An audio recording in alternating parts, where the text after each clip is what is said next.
नमस्कार, news for nation देख रहे हैं आप। मैं हूं आपके साथ रश्मि। कांग्रेस पार्टी ने आरजेडी की चुनौती को स्वीकार कर लिया है। जी हां, आपको बताएं कि जहां एक तरफ राजद विधान परिषद के चुनाव को लेकर तैयारी में जुटी हुई है, इतना ही नहीं, बिना कांग्रेस से बातचीत किए ही राजद अपने प्रत्याशियों के नाम की घोषणा भी कर रही है, तो वहीं दूसरी तरफ अब कांग्रेस पार्टी भी बैकफुट में रहने को तैयार नहीं है। और यही वजह है कि अब कांग्रेस पार्टी की तरफ से भी लिस्ट बना दी गई है। उन नामों को तय कर लिया गया है कि किस जगह से कौन से उम्मीदवार उतरने जा रहे हैं। इतना ही नहीं, अगर हम बात करें तो कांग्रेस ने इस लिस्ट को केंद्र में भी भेज दिया है और अब इंतजार है तो सिर्फ हरी झंडी का। यानी कि अब कांग्रेस भी अच्छे से जानती है कि राजद ये जो खेल है वो खेल रहा है। जो चुनौती इस वक्त कांग्रेस पार्टी के सामने आई है, कांग्रेस ने इसे स्वीकार करते हुए अब अपनी दाव फेंकी है, अपनी चाल चली है।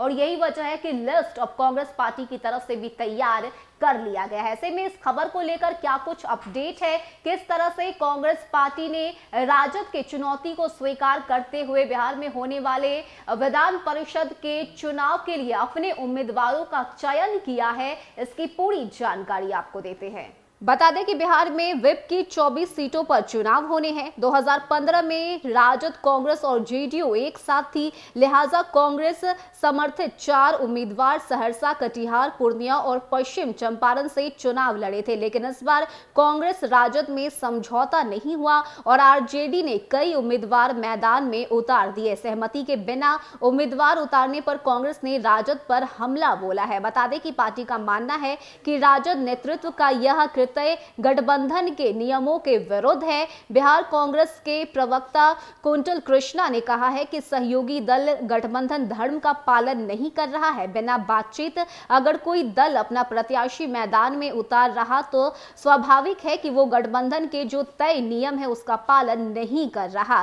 सहयोग अपनी डफली, अपनी राग अलाप रहे हैं। कांग्रेस पार्टी चाहती है कि राजद गठबंधन के नियमों का पालन करे। इसके साथ ही कांग्रेस प्रवक्ता ने कहा है कि कांग्रेस पार्टी को राजद कमजोर ना समझे। अगर गठबंधन में बातचीत आगे नहीं बढ़ी तो हम उम्मीदवार देंगे। बिहार कांग्रेस कमेटी ने संभावित उम्मीदवारों की लिस्ट केंद्रीय नेतृत्व को भेज दी है। वहां से हरी झंडी मिलने के बाद चुपके चुपके नहीं बल्कि सदाकत आश्रम से ऐलान करेंगे। वहीं कांग्रेस के राज्यसभा सांसद डॉक्टर अखिलेश प्रसाद सिंह ने कहा है कि विप चुनाव में सीटों के बंटवारे पर राजद से बातचीत चल रही है। जब तक बातचीत पूरी नहीं हो जाए तब तक कुछ भी नहीं किया जा सकता, इसका इंतजार कीजिए। बता दें कि विप चुनाव में कांग्रेस की तरफ से 7 सीटों की मांग आरजेडी से की गई। राजद प्रवक्ता मृत्युंजय तिवारी ने कहा है कि सत्यनारायण भगवान का प्रसाद है क्या। हमारे नेता तेजस्वी यादव सभी सीटों पर चुनाव की तैयारी में जुटे हुए हैं। ऐसे में जहां एक तरफ कांग्रेस चाहती है